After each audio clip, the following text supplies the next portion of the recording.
Hey there. How much time have you spent lately feeling guilty for not doing something that you said you were going to do?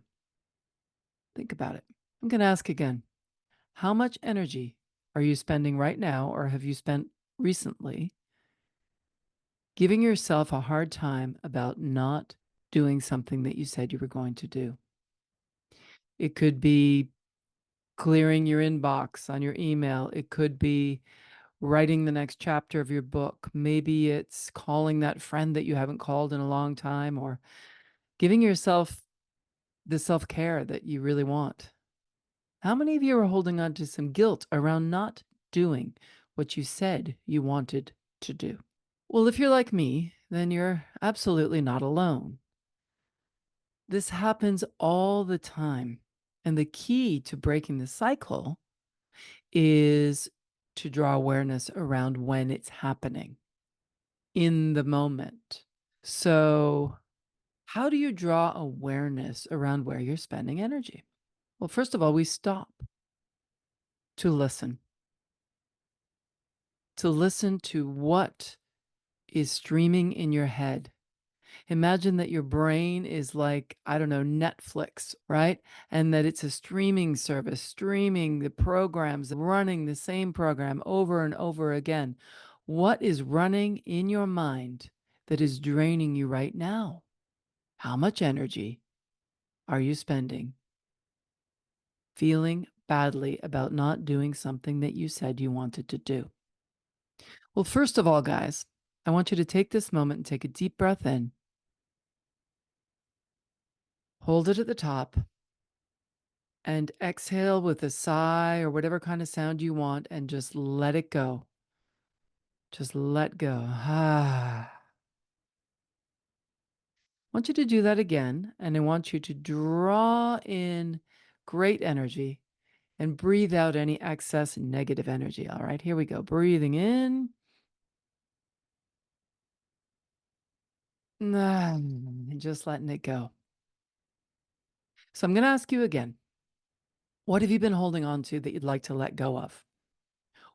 What's something that you have not done that you said you wanted to do that you'd like to just acknowledge now that you haven't done and you're okay with that? I'd like you to identify that. I'll share.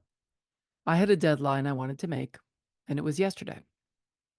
And as yesterday started nearing an end, I kept saying to myself, no, no, I'll do it. I'll get there. I'll do it towards the end of the night, and so on and so forth. And like most things, things get in the way.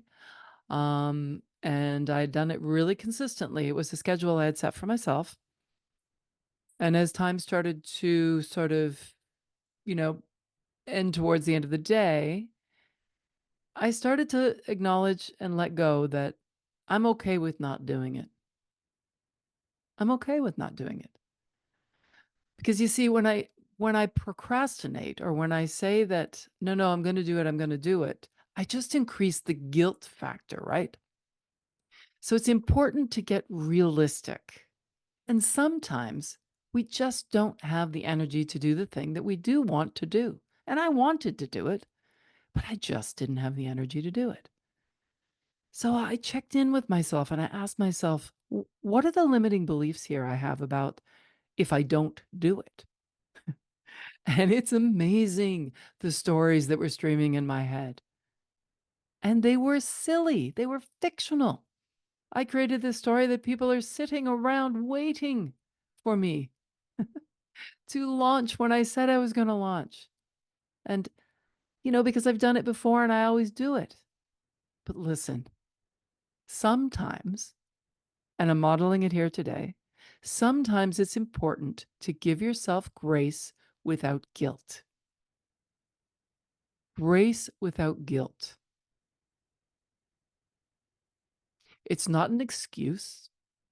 It's not a sort of weak acknowledgement of, oh, it's okay, I need it, I'm not feeling well, or I'm tired, or okay. No, it's actually a high energy. You know what?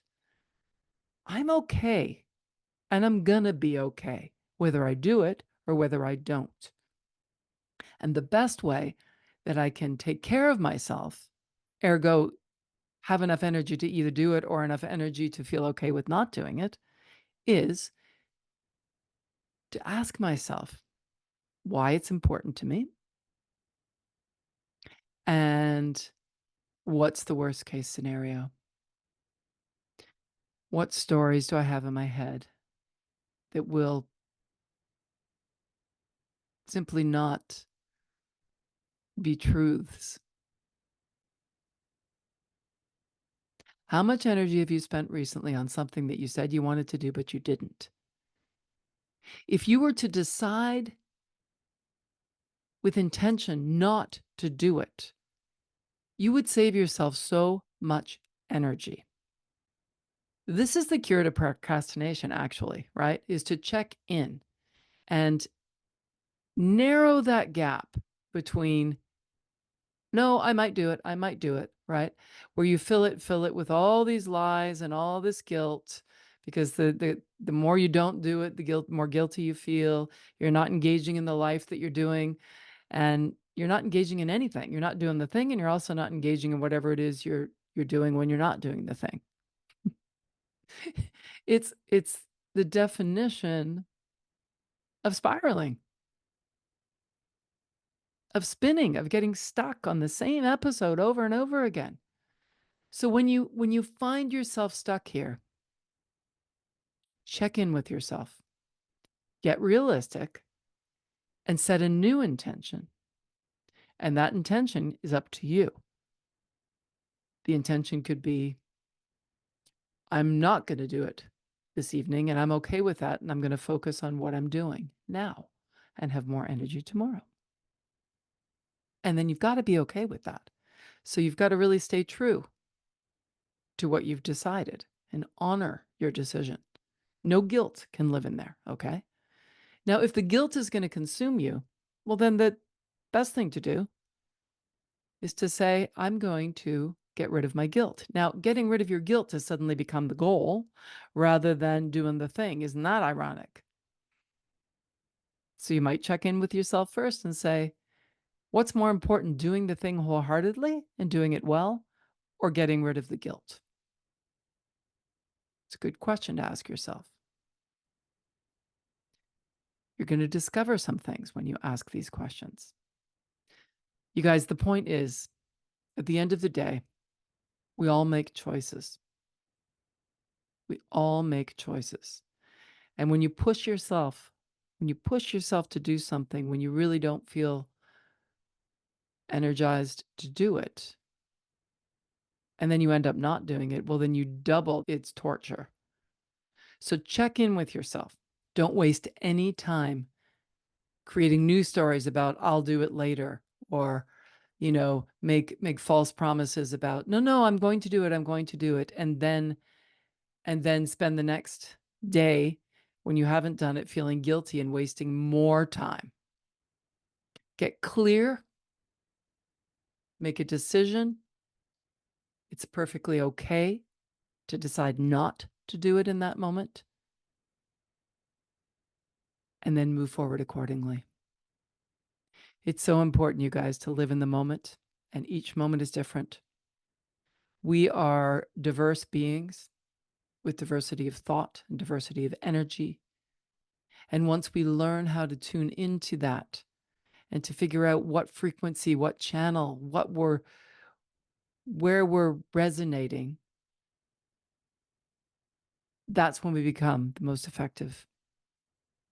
That's when we become the most inspired. That's when we become the most centered. So I didn't do the thing. I chose not to do the thing, and I had a glorious evening. I had a glorious evening in spite of the fact that I did not meet my deadline. And I'm okay with that. Because out of that, once I let go of any guilt, so many possibilities turned up, including what I'm sharing with you right now. So guys, give yourselves grace. Set your intentions. Reset your intentions. Do not hold yourself hostage by your intentions. And remember to live in the moment. I'm Lisa Hopkins. Stay safe and healthy, everyone. Thanks so much for listening. You got this. Let's go.